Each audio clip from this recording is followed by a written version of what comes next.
It's time for this week's episode of Brandon Sports Talk, featuring in-depth interviews from those who are trending in the world of athletics. And now, here's the host of Brandon Sports Talk, Brandon Pate.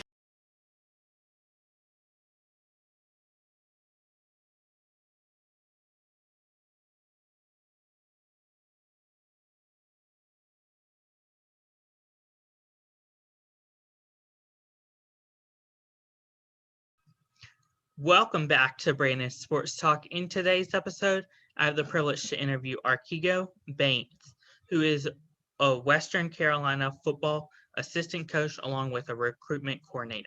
How are you doing today? I'm doing well. Hey, I appreciate you having me on, and I pray that you had a blessed Christmas Yes, with your family here. yes, I did. Thank you. Can you talk about your coaching experience and how you got started? Well, I'll be honest with you. I kind of knew I wanted to coach probably um, in high school, and I was blessed to actually. I didn't grow up with a father, so I was blessed to have a bunch of coaches from rec ball all the way to through college that were role models to me. From my first coach ever was Mr. Tommy Ross, who coached me in T-ball. And then I had an unbelievable coach who was like a father to me named Sonny Peoples, who picked me up, took me home, fed me, cooked for me, bought me stuff, to take care of me. And then once I got into middle school ball, I had Coach Coleman and Coach Elwoods and Bowden Williams and guys that just was just, men of character. And I ran into the guy that really got me going and the guy that was really, really responsible for me wanting to really coach was a coach by the name of Donald Hayes out back home in Warren County. And just a man that would drive into, you know, people's homes, go talk to parents, just invested into his community, into his people. And that's how I kind of got that itch to coach, that yearning to coach. And like I said, I was blessed to be around some wonderful men, high school coaches, Coach Jones, Coach Howell, and Coach Brown, and then went to college and played for an unbelievable man named Al Seagraves, who was the head coach at Elon when I played there. And I had a bunch of good examples of what it takes and what college coaching is all about, or coaching period is all about. So, um, after I graduated from Elon, I actually took a year away. I told all my friends and I told my mom, my grandparents, told them, I said, I wanted to take 1 year. If I didn't get opportunity to play at the next level, I wanted to take 1 year, full year away from coaching, period, or from the game of football, period. And after that year, I just had that itch to get back out there and smell the grass and be around the people. And my first opportunity came. I got a call from a lady from my hometown who was a assistant basketball coach when I was in middle school, and she was a teacher, and she had just took the position of a principal at an elementary school. And she called me and offered me a job out there and said this would be your opportunity to get into coaching, whether it's rec ball or middle school ball or high school ball or whatever. This could be an opportunity for you to get into coaching. And she actually, I got in contact with my high school coach, and he offered me the head JV job um, when I was 1 year out of college. So that's how I started coaching. I started coaching at the JV level, and then moved up to the interim head coach at Warren County High School for a year there, and then I spent 2 years at Wakefield High School, and then I got my first college opportunity at Brevard College, thanks to Paul Hamilton. So that's kind of how my career started a little bit. Can you talk about your first opportunity at the College of Brevard? Brevard was it was unbelievable. Crazy story about Brevard. My brother, he's actually the receiver coach down at West Alabama right now. But 2 years prior, he had an opportunity to go to Brevard when they first started their program. and I had never heard of Brevard College ever. And he ended up getting ready. He took the job, and when he was headed up there, he got a call from Western Carolina, where he played at for a GA job, and he went back to Western instead of going to Brevard. But um, the crazy part about the Brevard job was I actually seen it through a friend that they had a DB spot open, and I called up there to Coach Hamilton, and this story is just crazy because when I spoke to Coach Hamilton actually took the head job at Elon right after I graduated, so we kind of was familiar with each other. And Coach Hamilton actually asked me about a guy that I played with. He said he kind of had a guy in mind that played with me at Elon, and he wanted to see if he wanted the job. And you talking about somebody who was upset but didn't want to show it, you know what I'm saying? Because I was calling about the job, and he asked me about a guy that I played with. He wanted to offer him the job, and I said, "Yeah, coach, here's his number." I gave coach his number, and I actually called the guy and said, Coach Hamilton is going to give you a call for this job. And the guy told me, it was like, I don't want to get into coaching. And I said, all right, well, cool. You just let Coach Hamilton know, and then slide my name in there. And that's what he did.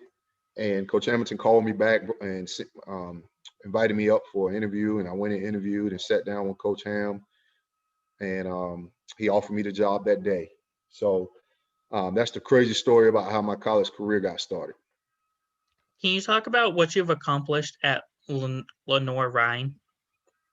Oh, when at LR, man, I had a wonderful time at LR. I spent 4 years there.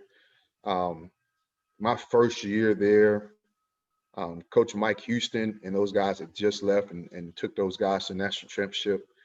And we inherited all those guys back from that national championship run team. They didn't win it, but we inherited all those guys back, and the expectations were high. I tell everybody, man, that was probably one of the most enjoyable times I had was that year with those guys, and just some wonderful men. The way they loved each other, the way they trusted each other, the way they loved playing for LR, the way that community and that university backed them up. I just enjoyed every moment of being there at LR. My family loved it. My wife, she absolutely loved that area. My kids loved that area. It was a hard day, I tell you, walking into the house and telling my wife 4 years after I took the job that they didn't want my services anymore there. But we absolutely love that area. Still to this day have great friends there. We go back and visit quite often to see friends that was there, and just a wonderful place, wonderful people, great university, um, incredible alum support, like alumni, and I had a great experience there for 4 years. Can you talk about your playing experience at Elon?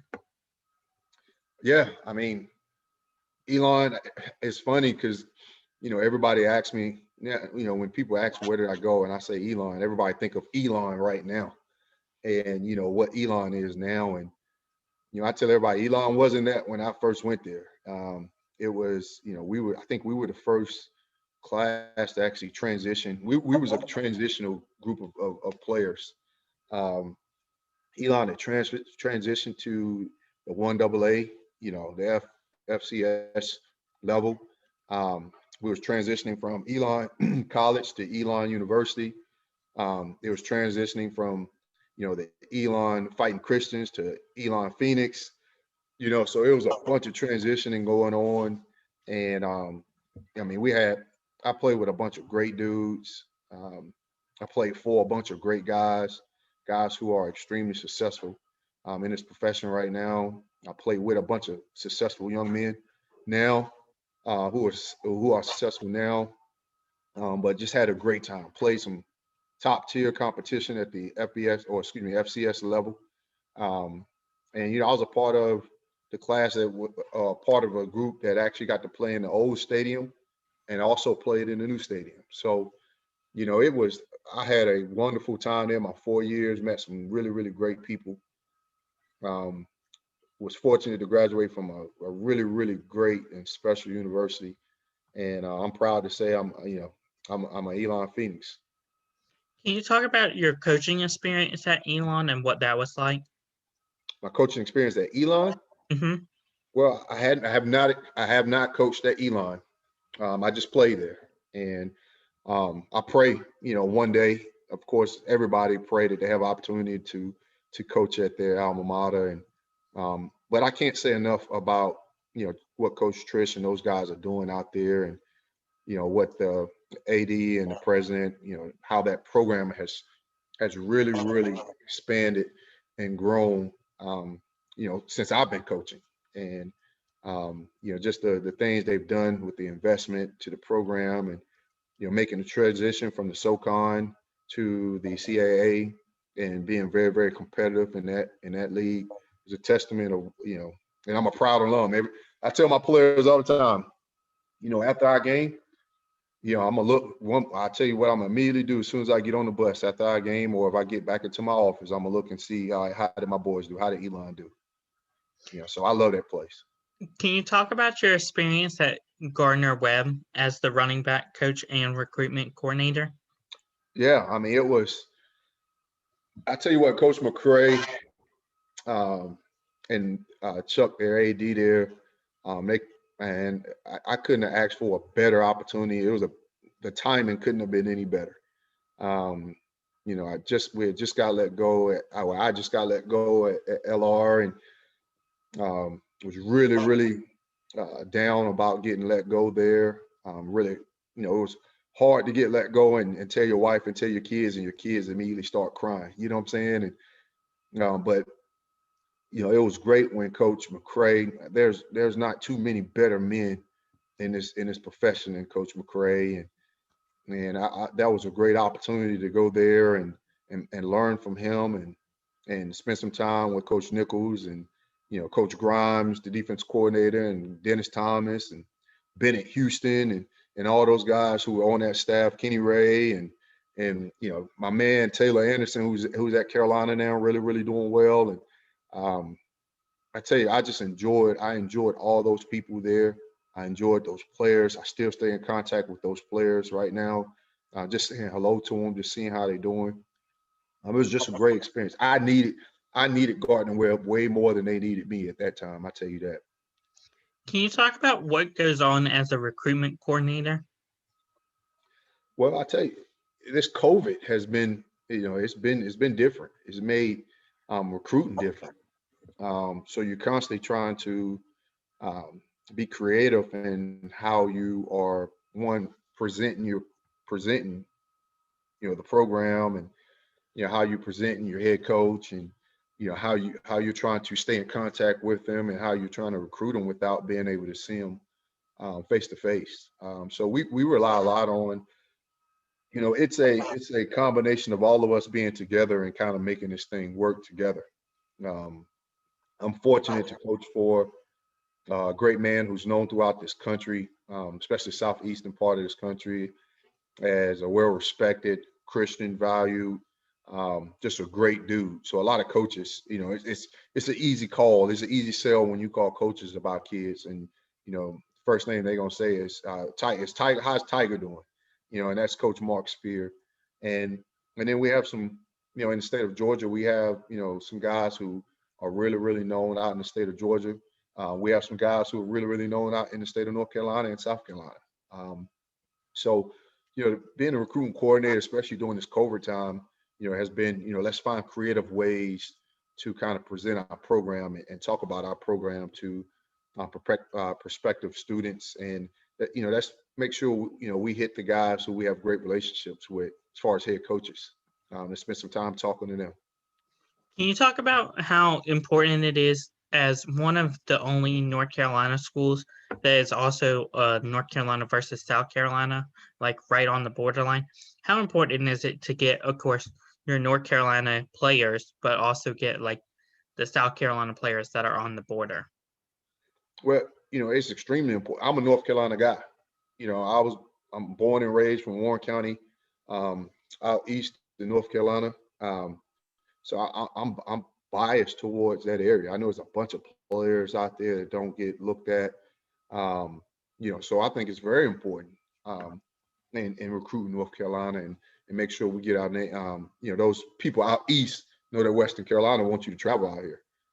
Now with that being said, that's 5.5, 6 hours, 7 hours away from Western Carolina. So, it's a lot of universities. We know they gotta pass by to get to us. You know what I mean? So we know, that eastern part of North Carolina and North Carolina period has been great to Western Carolina. I mean, that's where we're gonna really, really look and focus and try to recruit some guys out of North Carolina, but understanding that also South Carolina is right there as well.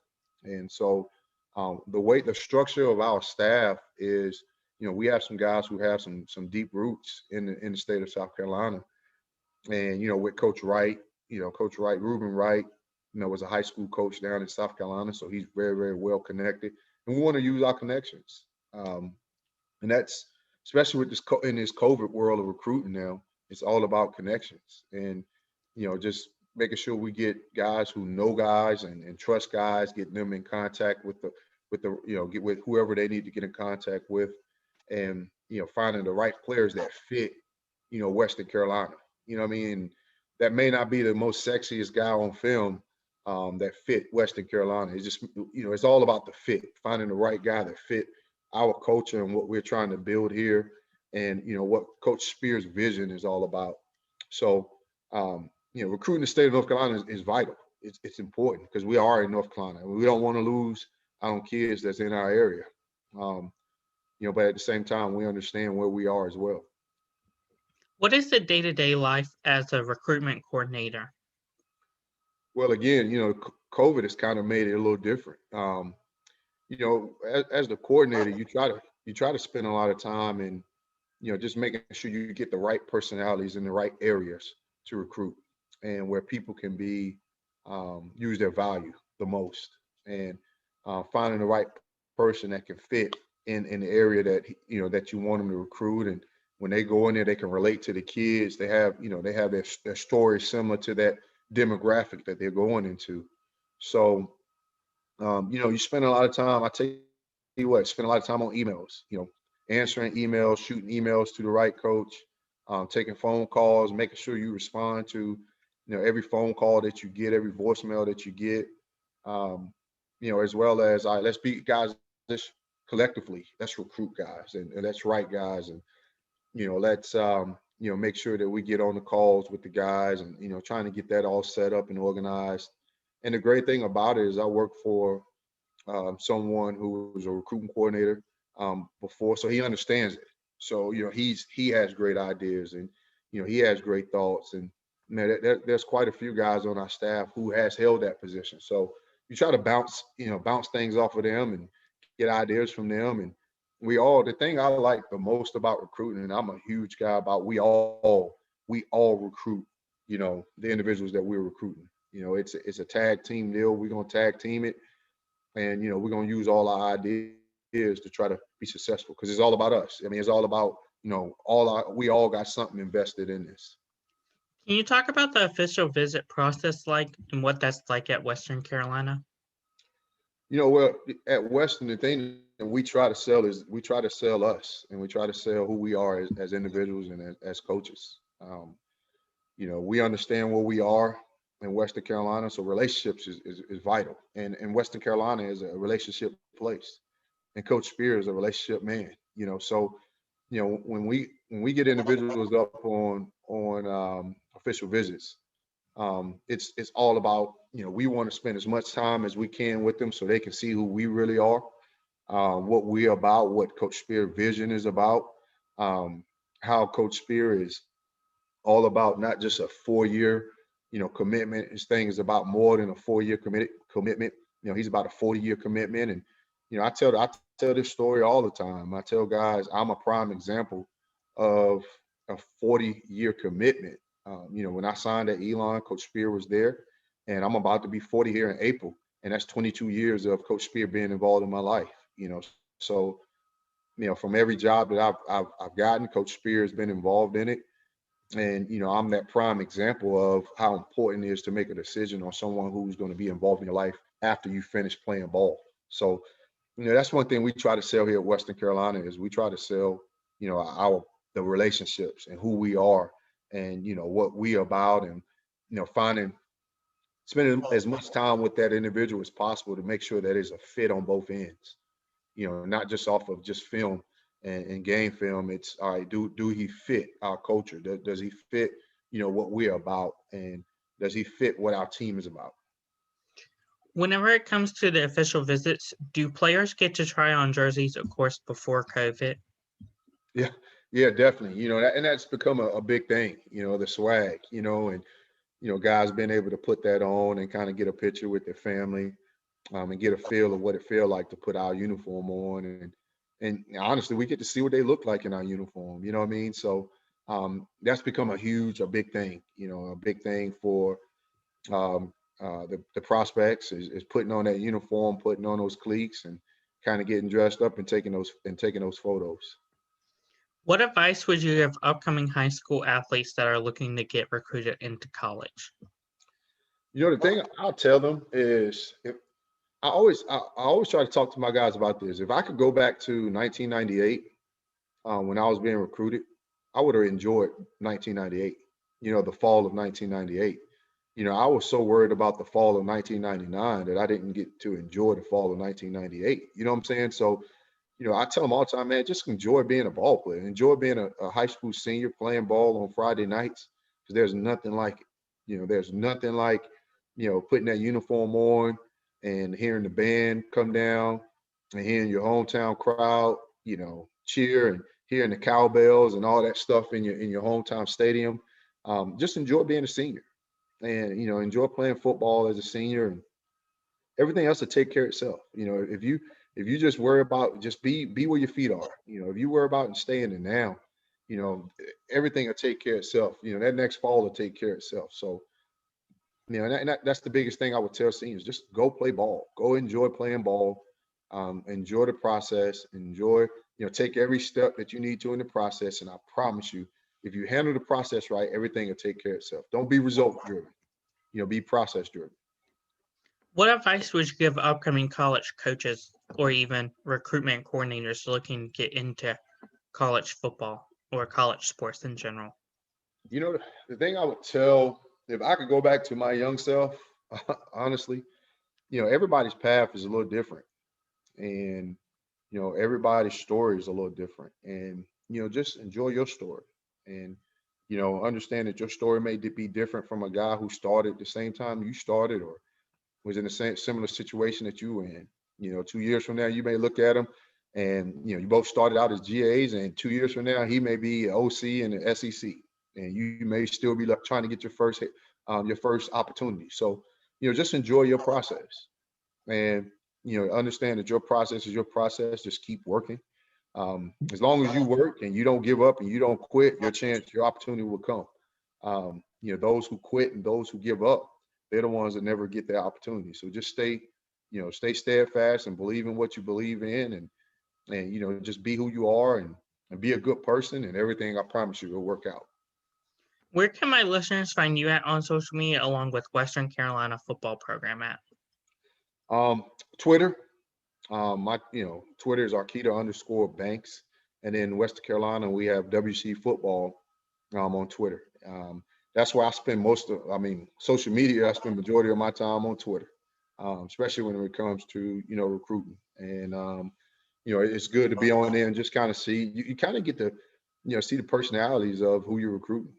And, I'll be honest, there's been quite a few times where I like the kid on film, but when I seen his Twitter page, I'm like, I don't think he fits what we're looking for, so you can learn a lot about people off their social media page and mine. I spend a lot of time on Twitter. Thank you again, Arketa, for your interview and best of luck at Western Carolina. Hey, appreciate you. God bless, and you have a happy New Year. Thank you. You can find Brandon Sports Talk on Facebook at Brandon Sports Talk, Instagram at Brandon Sports Talk, Twitter at Talk_Brandon, and you can find me on YouTube at Brandon Sports Talk. Don't forget to like, comment, and subscribe. Thank you again, Arketa, for your interview and best of luck. Thank you so much. You've been watching Brandon Sports Talk. Please feel free to like, share, and subscribe to Brandon Sports Talk on social media and on YouTube.